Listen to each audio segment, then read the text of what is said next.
Yeah, I think what Coach is doing at Alabama A&M is like um, one of the best stories in the early season of college basketball. But every story can't be told. But it's a first-year program. Coach came over.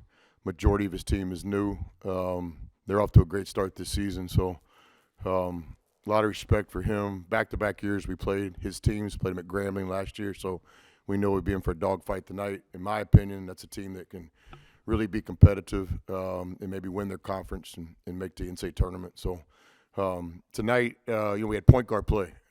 Ilias had a great floor game.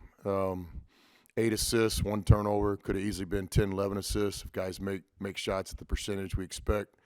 I thought again, I just felt good from where I was sitting tonight because I felt like I was coaching a team that had a point guard that had complete control of the game. So I thought Ilias played great tonight. Any questions for Ilias? Much of the offensive focus was getting paint touches tonight. It looked like you guys got paint touches, and that led to some open looks, especially early. Yeah, that was the game plan. Get to the paint every time before to find the right open shot. So I think I approached the game with the right mentality to try to find my teammate and before just get to the paint and find my teammate. When you see some shots fall early, not your shots, but your teammate's shot, does that kind of give you guys even more juice offensively? Yeah, when we share the ball, we have more confidence, and I think it can help to our defense too. So when we have a good shot, we can play good defense too. So that's important. What were you seeing out there that gave so many guys a lot of open looks too? Like I say, I start the game with the right approach to try to find my teammate, and that's my goal today is to try to make the team better. So I try every time to find them and help the team to be better. Ilias, that's a couple of games in a row where you guys have had low turnovers, single-digit turnovers. Had some problems with that earlier in the year. Is that some progress that you guys are making? Yeah, we work hard on that. Try to don't turn the ball over because when we play safe, I would say, we really better and we play good. So the goal is to don't turn the ball over and try to have open shot. I know it's a bunch of guys that came from different places. You're obviously in the States for the first time. Are you guys starting to feel like you're getting some, chemistry? Yeah, we have good chemistry. I think we really start to understand every teammate and every player on the team. So that's cool to play like this. Do you know anything about Elvis Presley? Yes, What do you know? he's the singer. He got a nice haircut. Where is he from? France. No, Here? Elvis. No, not where you. Where's Elvis Presley from? Tupelo? Yeah. Okay, I don't even know. Yeah, my question's for Ilias.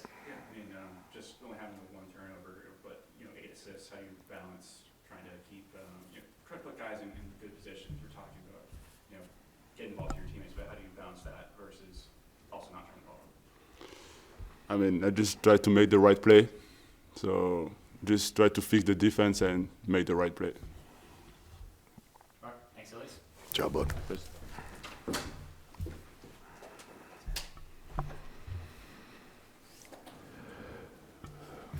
Question for Coach.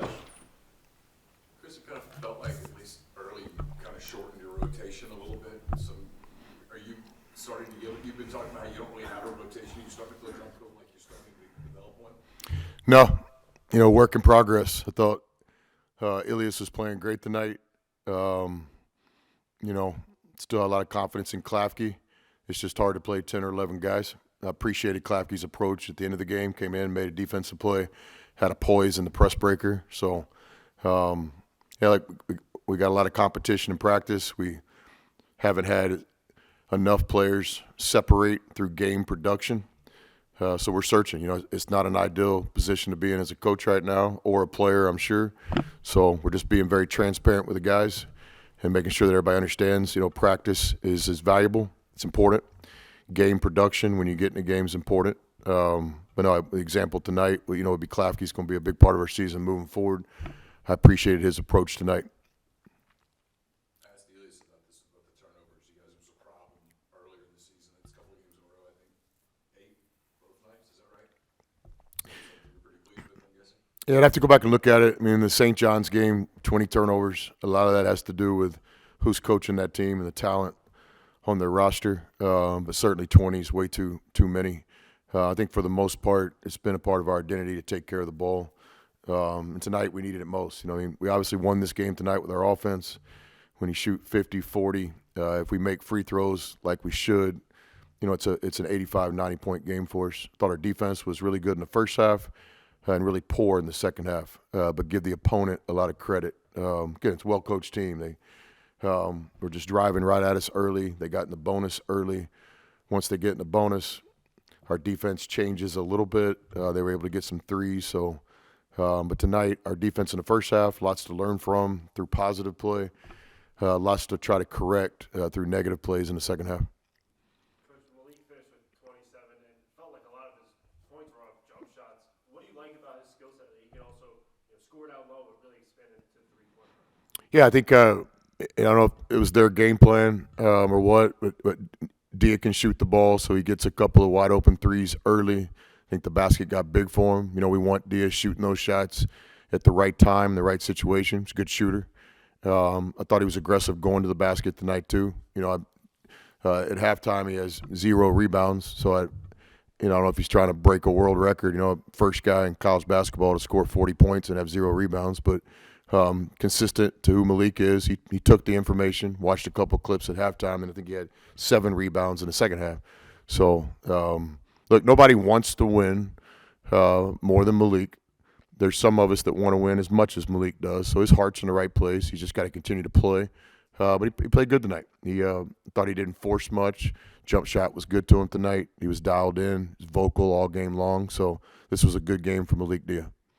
Asked Ilias this as well. It's like you guys are really emphasizing getting into the paint. You won points by paint, 34-18. Was that a big part of the game plan? Were you pleased with the execution? Yeah, absolutely. I don't think it's breaking news. I'm not telling any secrets, but our team, consistent with most teams in college basketball, our paint touch offense is a percentage where we can win. Our non-paint touch is not. But with the talent we have on the team, there's some shots that we're going to take before the ball gets to the paint. Travis Perry, wide open 3, for example. A Patton Pinkins, wide open 3. An A.J. Storr, downhill drive. We'll take that. So it's just the balance. We're a work in progress. It's not an excuse. No excuse program. But got a bunch of guys playing together for the first time, as does everybody else in college basketball. So it's no disadvantage, but we're continuing to just figure out who we need to be the best version of ourselves. And then on offense, there's no doubt about it. We need to have a downhill mentality. We need to have a paint touch mentality. When we do that, we have good offensive performances like we've had really in the last 80 minutes of basketball. We played some good offense. 17 of Blake's points came in the first half. How big was he in getting you guys that lead early on? Yeah, again, the basket opened up for him. I've always been a guy to recognize who's passing him the ball, who's spacing, who's screening for him, because Malik can do that. If Malik can start every game and get some wide open threes, he'll make those. He'll make a good percentage. So, it's a team sport. But I do think Malik showed up to play, had a good week of practice. Again, that guy's heart's in the right place. Look, when you're one of the best players, you're going to get your share of criticism that's true. And, Dia can handle that just like I can. But let's also recognize who the guy is. He works his ass off. He cares about Ole Miss. This is his second year at Ole Miss. He wants to help his team win. And I think tonight he played well. I'm proud of Malik Dia tonight, no doubt about it. Back-to-back games at in-state neutral sites. Just how's it been kind of touring the state this week? Yeah, I think that's a responsibility when you coach at the University of Mississippi. And so, to go down to the coast all 3 seasons now, to play in South Haven, I think it was last year, and then to play in Tupelo here. Very appreciative of the people here at the arena, the people in the city of Tupelo for inviting us here to play this game.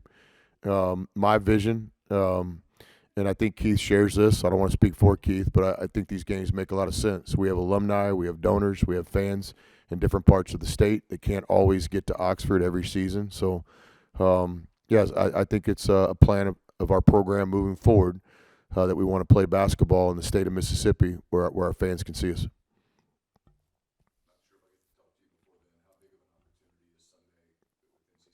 Yeah, that's exactly what it is. It's an opportunity.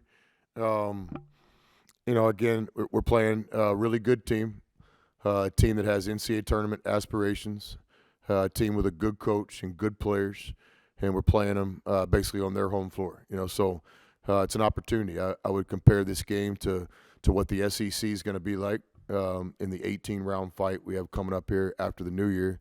But yeah, that's what it is. I kind of feel that way about every game. Every game's an opportunity. But there's no doubt about it. We're excited about the opportunity to play against a team that we have a lot of respect for and that we understand the talent on their roster and in their coaching staff. So it's a great measuring stick for us before Santa comes to town.